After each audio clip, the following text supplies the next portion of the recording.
صل على رسوله الكريم أما بعد أعوذ بالله من الشيطان الرجيم بسم الله الرحمن الرحيم ألا إن أولياء الله لا خوف عليهم ولا هم يحزنون الذين آمنوا وكانوا يتقون سب تعریف اللہ رب العزت کے لیے ہے اور درود و سلام کو محمد رسول اللہ صلی اللہ علیہ وسلم پر۔ حاضرین گرامی، الحمدللہ اللہ کی توفیق اور مہربانی سے پارہ نمبر 11 کا بقیہ حصہ اور پارہ نمبر 12 لوگوں نے نماز تراویح میں سماعت کیا ہے۔ آج جو باتیں آپ کے سامنے آنی ہیں ان میں سے ایک اہم بات یہ ہے کہ اللہ کا ولی کون ہے۔ اللہ رب العزت نے اس چیز کو سورہ یونس آیت نمبر 62 اور 63 کے اندر بیان فرمایا کہ جو اللہ کے ولی ہیں نہ وہ خوف کھائیں گے اور نہ ہی وہ غمگین ہوں گے۔ جو اللہ پر ایمان رکھتے ہیں اور تقویٰ وہ پرہیزگاری اختیار کرتے ہیں، تو جو اللہ کے ولی ہوتے ہیں ان کے اندر یہ دو اوصاف کا پایا جانا ضروری ہے۔ پہلی چیز ایمان اور دوسری چیز تقویٰ۔ اب ایمان کیا ہے جو اس کے اندر پایا جانا ضروری ہے، اس چیز کو دیکھیں تو ایمان کے 6 ارکان ہیں اور 6 ارکان ان کے اندر موجود ہونا چاہیے۔ ایمان کا پہلا رکن یہ ہے کہ اللہ رب العزت پر ایمان۔ تو اللہ پر ایمان کا مطلب یہ ہے کہ اللہ تعالیٰ کو مختار کل سمجھنا، نفع نقصان کا مالک سمجھنا، خالق کائنات سمجھنا اور رب عظیم سمجھنا، یہ جو ہے اللہ پر ایمان کا حصہ ہے۔ اور اس چیز کو دل سے تصدیق بھی کرنا، زبان سے اقرار بھی کرنا اور اعضاء و جوارح کے ذریعے سے اس بات کو پیش کرنا کہ واقعتاً اللہ رب العزت خالق حقیقی ہے اور اس پر ہم ایمان رکھتے ہیں۔ نمبر 2، اللہ رب العزت کے جو فرشتے ہیں ان پر ایمان رکھنا۔ فرشتوں کے تعلق سے یہ اعتقاد ضروری ہے کہ فرشتے کھاتے پیتے نہیں ہیں۔ فرشتوں کے اندر اللہ رب العزت نے شہوت کو نہیں رکھا ہے۔ فرشتے اللہ رب العزت کے نورانی مخلوق ہیں۔ فرشتے اللہ رب العزت کے حکم پر اللہ تعالیٰ کے تمام کاموں کو انجام دیتے ہیں، لہذا یہ اعتقاد فرشتوں کے تعلق سے رکھنا چاہیے۔ اور خاص کر کے فرشتوں میں 4 بڑے فرشتے ہیں، ایک جبریل علیہ السلام، ایک میکائیل علیہ السلام اور اسی طریقے سے ایک عزرائیل علیہ السلام اور ایک ملک الموت جو کہا جاتا ہے موت کا فرشتہ۔ اس طرح سے یہ جو 4 بڑے بڑے فرشتے ہیں تو اللہ رب العزت نے ان کے 4 مخصوص کام بھی رکھے ہیں۔ حضرت جبریل علیہ السلام کا کام کیا ہے؟ نبوت اور رسالت جس انسان کو دی جاتی ہے ان تک اللہ کا پیغام لے کر کے آنا، یا پھر قدر والی رات جو ہوتی ہے تو اس رات میں اللہ کے حکم سے لوگوں کی تقدیریں اور جو کچھ سال بھر میں انجام پانا ہے ان ساری چیزوں کو لے کر کے اترتے ہیں اور فرشتے ان کی قیادت میں ہوتے ہیں۔ تو یہ جو ہے ایک فرشتہ جبریل علیہ السلام، ایک جو ہے پانی برسانے کے لیے اللہ رب العزت نے بادلوں کا فرشتہ متعین کر رکھا ہے، ایک موت کا فرشتہ جو ہر ایک کی روح کو قبض کرتا ہے۔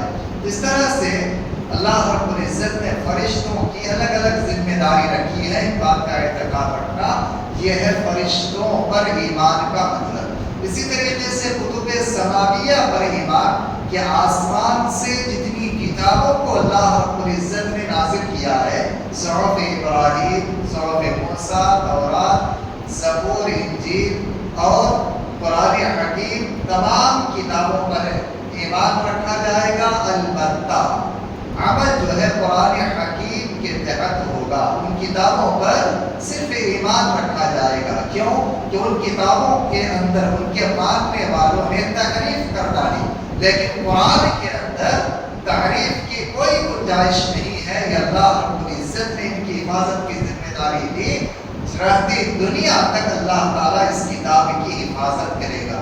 حفاظت اللہ رب العزت مختلف ناحیت سے کرتا ہے، بڑے بڑے حفاظ کرام کو پیدا کرتا ہے، اس کے سینے میں ایک ایک آیت ایک ایک حرف کو اللہ تعالیٰ محفوظ کر دیتا ہے، بڑے بڑے مفسرین کرام اللہ تعالیٰ پیدا کرتا ہے، اور یہ مفسرین قرآن کی تفسیر کو واضح انداز سے بیان کرتے ہیں، بڑے بڑے قرآن کرام کو اللہ تعالیٰ پیدا کرتا ہے، یہ قرآن کرام قرآن پڑھنے کے طریقے بتلاتے ہیں، اس طریقے سے اللہ رب العزت اپنی کتاب کی حفاظت کرتا ہے۔ یا اس کے علاوہ بھی اور نوعیتیں ہو سکتی ہیں کہ اللہ رب العزت اپنی کتاب کا محافظ ہے اور اس کو محفوظ رکھا ہے، لہذا اس کتاب پر عمل کیا جائے گا۔ البتہ تمام کتابوں پر ایمان رکھی جائے گی جو آسمان سے اللہ رب العزت نے انبیاء کرام پر نازل کیا ہے۔ اسی طریقے سے جتنے بھی انبیاء کرام اس دار فانی میں مبعوث ہوئے ہیں، تمام نبیوں پر ایمان رکھا جائے گا۔ لا نفرق بین احد من رسل، کہ انبیاء کرام میں سے کسی رسول پر ہم تفریق نہیں کرتے ہیں۔ جتنے بھی انبیاء کرام کو اللہ نے مبعوث فرمایا، ان تمام نبیوں پر ہم ایمان رکھتے ہیں۔ البتہ آخری نبی محمد رسول اللہ صلی اللہ علیہ وسلم کے جو احکام ہیں، فرامین ہیں، یہ قابل حجت ہیں اور یہ ہمارے لیے آئیڈیل اور نمونہ ہے، لہذا آخری نبی صلی اللہ علیہ وسلم کی باتوں پر ہم عمل پیرا ہوں گے۔ اور اسی طریقے سے آخری نبی محمد رسول اللہ صلی اللہ علیہ وسلم کو خاتم النبیین تسلیم کرنا یہ رسولوں پر ایمان کا ایک حصہ ہے، جو کہ آپ صلی اللہ علیہ وسلم کے بعد جتنے بھی نبوت کے دعوے دار ہوں گے یہ سب کے سب جھوٹے ہوں گے، کذاب ہوں گے، اور آپ صلی اللہ علیہ وسلم نے اس کی پیشی گوئی کی اور فرمایا ثلاثون کذابون دجالون كلهم يزعم انه نبی وانا خاتم النبیین لا نبی بعدی، کہ میرے بعد 30 جھوٹے دجال ایسے پیدا ہوں گے جو نبوت کا دعوے دار ہوں گے، اپنے آپ کو نبی کہیں گے، حالانکہ میں آخری نبی ہوں، میرے بعد کوئی نبی پیدا نہیں ہوگا۔ لہذا انبیاء کرام پر ایمان کا تقاضا یہ ہے کہ محمد رسول اللہ صلی اللہ علیہ وسلم کو آخری رسول تسلیم کیا جائے، اس کے بعد کسی اور کو نبی آخری نبی تسلیم نہ کیا جائے۔ اسی طریقے سے تقدیر کے خیر و شر پر ایمان، کہ آدمی تقدیر پر خیر جو پہنچتا ہے یہ اعتقاد رکھے اللہ کی جانب سے، شر جو پہنچتا ہے اس پر بھی اعتقاد رکھے کہ ہماری برائیوں کی وجہ سے ممکن ہے کہ اللہ تعالیٰ نے ہم تک شر پہنچایا ہے، یا پھر اللہ تعالیٰ نے آزمائش کے طور پر ہمیں پریشانیوں میں مبتلا کیا ہے۔ تو تقدیر کے خیر اور شر پر ایمان، اس میں سے ایک بات یہ بھی ہے کہ جو کچھ بھلائیاں ملتی ہیں اور خیر خوبیاں ملتی ہیں یہ تقدیر کا حصہ ہے، اللہ رب العزت نے لکھ دیا ہے۔ اس کے برعکس جو مصیبتیں جو کلفتیں ہم تک پہنچتی ہیں تو یہ بھی تقدیر کا حصہ ہے کہ اللہ رب العزت نے یہ ساری چیزیں ہماری زندگی میں پہلے ہی لکھ دیا ہے، لہذا یہ چیزیں ہم پر رونما ہو رہی ہے، اس بات کا اعتقاد رکھنا ہے۔ نبی صلی اللہ علیہ وسلم نے اس کی ترغیب کرتے ہوئے فرمایا کہ جو کچھ تمہاری قسمت میں ہے وہ تمہیں مل کر کے رہے گی، پوری دنیا والے مل کر کے اس کے علاوہ کچھ بھلائیاں نہیں پہنچا سکتی ہیں، تمہاری قسمت میں جو برائیاں ہیں وہ پہنچ کر کے رہے گی، پوری دنیا والے مل کر کے اس برائی کو اس مصیبت کو ڈال نہیں سکتا ہے۔ بارکیف اس طرح سے یہ ایمان کا حصہ ہے کہ تقدیر کے خیر اور شر پر ایمان رکھا جائے، اس کے بعد بعد الموت پر ایمان رکھا جائے کہ ہماری جو زندگی ہے ہمیں موت آ پکڑے گی اور مرنے کے بعد پھر آخرت کی ایک زندگی ہے جہاں پر اللہ رب العزت ہر ایک کا حساب کتاب کرے گا۔ ہم جو کچھ کر رہے ہیں اس کے بارے میں اللہ رب العزت کی بارگاہ میں ہمیں ساری چیزوں کا حساب دینا ہے اور اللہ رب العزت ساری چیزوں کا حساب لے کر کے رہے گا۔ تو یہ تقدیر یہ جو ہے ایمان کے 6 ارکان ہیں، اللہ پر ایمان، فرشتوں پر ایمان، کتب سماویہ پر ایمان، انبیاء کرام پر ایمان، تقدیر کے خیر اور شر پر ایمان، بعث بعد الموت پر ایمان، تو جن کا ایمان ان 6 چیزوں پر پختہ ہوگا وہ اللہ کا ولی ہوگا۔ ان پر ایمان کی پختگی کے ساتھ ساتھ تقویٰ بھی ضروری ہے، تقویٰ و پرہیزگاری۔ اب یہاں پر سوال یہ پیدا ہوتا ہے، ایمان کے بارے میں تو آپ نے چند باتیں جان لی، اب متقی کس کو کہتے ہیں؟ کہ ہم کسی کو اللہ کا ولی کہہ رہے ہیں، اگر وہ متقی ہی نہیں ہے، وہ ایمان والا ہی نہیں ہے، تو پھر ہم کیسے تسلیم کریں گے کہ اللہ رب العزت کا برگزیدہ بندہ ہے، متقی ہے؟ تو اللہ رب العزت نے اس چیز کو سورۃ البقرہ آیت نمبر 177 کے اندر بیان فرمایا ہے۔ ان نے 16 اوصاف کا تذکرہ کیا، اس کے بعد کہا کہ اولئک الذین صدقوا واولئک هم المتقون، یہی لوگ سچے ہیں اور یہی لوگ متقین ہیں، پرہیزگار ہیں۔ تو جو شخص پرہیزگار ہوگا، متقی ہوگا، جو شخص ایمان والا ہوگا، وہی اللہ کا ولی ہوگا۔ اس کے علاوہ جو لوگ ولایت کے دعوے دار ہیں، کہاں سے آپ کہہ دیں گے کہ یہ اللہ کا ولی ہے؟ ایمان کا تعلق تو دل سے ہے اور دل کا معاملہ اللہ جانتا ہے۔ تقویٰ کا تعلق دل سے ہے، دل کا معاملہ اللہ جانتا ہے۔ پھر آپ کیسے حکم لگا رہے ہیں کہ یہ ولی ہے، یہ فلاں ہے، یہ فلاں ہے؟ کیسے حکم لگا رہے ہیں؟ نبی علیہ السلام نے منع کر دیا۔ نبی علیہ السلام نے کیا کیا؟ منع کر دیا کہ تم کسی کو ولی مت کہو۔ تمہیں کیا معلوم کہ واقعات وہ اللہ کا ولی ہے یا نہیں؟ بات سمجھ آ گئی نا؟ اچھا، اس زندگی میں صحابہ کرام کی زندگی لے لیجیے، کیا صحابہ کرام متقی نہیں تھے؟ کیا صحابہ کرام ایمان والے نہیں تھے؟ سب کے سب صحابہ کرام تو اللہ کے ولی، اللہ کے دوست ہیں، جن کے بارے میں اللہ تعالیٰ نے کہا رضی اللہ عنہ ورضوا عنہ کہ یہ لوگ اللہ تعالیٰ سے راضی خوشی اور اللہ تعالیٰ بھی ان سے راضی خوشی ہے۔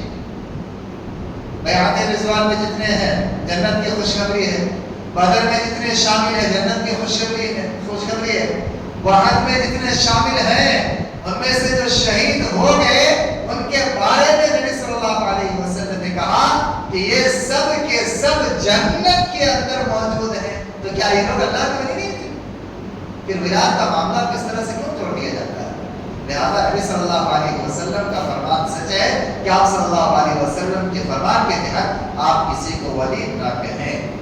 اگر واقعات ولی ہے، اللہ رب العزت کا دوست ہے، اگر نہیں ہے تو پھر کہنا کہ لے جاؤ۔ بعض لوگ کیا کرتے ہیں؟ ولایت ثابت کرنے کے لیے کرامتیں بتاتے ہیں، یہ کرامت ہے، یہ کرامت ہے، یہ کرامت ہے، یہ فلاں ہے، وہ فلاں ہے۔ یہ ضروری نہیں ہے کہ اللہ کا ولی ہے تو کرامت ان کے ساتھ ہوگی۔ بعض صحابہ کرام میں ایک صحابی سعد بن رضی اللہ تعالیٰ عنہ جب یہ اسلام قبول کیے تو اس نے کہا کہ اللہ کے رسول وہی مجھ کو نشانی دے دیجیے جس کے ذریعے سے میں لوگوں کو بتلاؤں کہ میں اللہ کے رسول پر ایمان لا چکا ہوں اور میں صحیح راستے پر ہوں۔ نبی صلی اللہ علیہ وسلم نے دعا کی، ان کی پیشانی میں روشنی آ گئی۔ جس طرح سے بیٹری جلاتا ہے نا، لائٹ روشنی پھوٹتی ہے، اس طرح سے روشنی پھوٹتی تھی۔ تو اس نے کہا اللہ کے رسول آپ دعا کر دیجیے کہ یہ چیز پیشانی سے ہٹ کر کے کوئی اور جگہ پر آ جائے۔ بلاخر ان کے ہاتھ میں ان کی جو لاٹھی تھی اس میں وہ روشنی منتقل ہو گئی۔ تو ضروری نہیں ہے کہ ہر صحابی سے یا پھر ہر ولی سے اللہ کا دوست سے کرامت کو نوازو، یہ ضروری نہیں ہے۔ اللہ تعالیٰ جس کو چاہتا ہے اپنی کرامتوں سے نوازتا ہے، جس کو چاہتا ہے نہیں نوازتا ہے۔ پھر آگے اللہ رب العزت نے قوم موسیٰ کے بارے میں بیان فرمایا کہ موسیٰ علیہ السلام اور بنی اسرائیل یہ لوگ بھاگ نکلے اور بحر کلثوم پار ہو گئے، دریا سے اللہ نے راستہ بنا دیا۔ اب فرعون تو یہاں پر پہنچا، ڈوبنے لگا، تو فرعون نے کیا کہا؟ آمنا برب موسیٰ و ہارون۔ اب موسیٰ علیہ السلام اور ہارون علیہ السلام کے رب پر ایمان لاتے ہیں۔ تو اللہ تعالیٰ نے کہا کہ وَنُنَجِّيكَ بِبَدَنِكَ لِتَكُونَ لِمَنْ خَلْفَكَ آیَةً، کہ اللہ تعالیٰ کو تمہارا ایمان لانا پسند نہیں ہے، البتہ تمہارے جسم کو، تمہاری باڈی کو آنے والے لوگوں کے لیے نشانی کے طور پر رکھ دیں گے۔ آج جو فرعون کی نعش نظر آتی ہے نا، یہ وہی فرعون ہے جس کا نام رمزش بتایا جاتا ہے، اور یہ موسیٰ علیہ السلام کے زمانے کا فرعون ہے۔ اس وقت وطن عزیز میں جو بھی پی ایم بنتے ہیں ان کو کیا کہا جاتا ہے؟ پردھان منتری، یہی کہتے ہیں نا۔ اس سے پہلے پردھان منتری کون تھے؟ جی جی ہاں، اس سے پہلے کوئی اور تھے، اس سے پہلے کوئی اور تھے نا۔ تو ہر ایک کو کیا کہتے ہیں؟ پردھان منتری۔ تو موسیٰ علیہ السلام کے زمانہ سے لے کر کے حضرت ابراہیم علیہ السلام کا زمانہ دیکھیے پورا، کہ مصر کا جو پی ایم بنتا تھا اس کو فرعون کہا جاتا تھا، اس کا نام الگ الگ ہوتا تھا۔ تو موسیٰ علیہ السلام کے زمانے میں جو فرعون تھا ان کا نام کیا تھا؟ رمزش، جس کی نعش ہم دیکھتے ہیں۔ ابراہیم علیہ السلام کے زمانے میں جو فرعون تھا اس کو کیا کہا جاتا ہے؟ نمرود۔ وہ کیا ہے؟ نمرود۔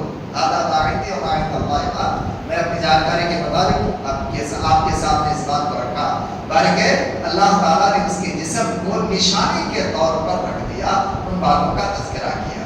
پھر آگے اللہ رب العزت نے کہا کہ دیکھو تم اس بات کو یاد رکھو کہ نفع نقصان کے مالک صرف اور صرف اللہ تعالیٰ کی ذات ہے۔ اللہ کے علاوہ کسی اور کو اگر تم پکار رہے ہو تو پھر یہ ظلم والا کام ہے، اور پکارنے والا یہ ظالم قرار پائے گا۔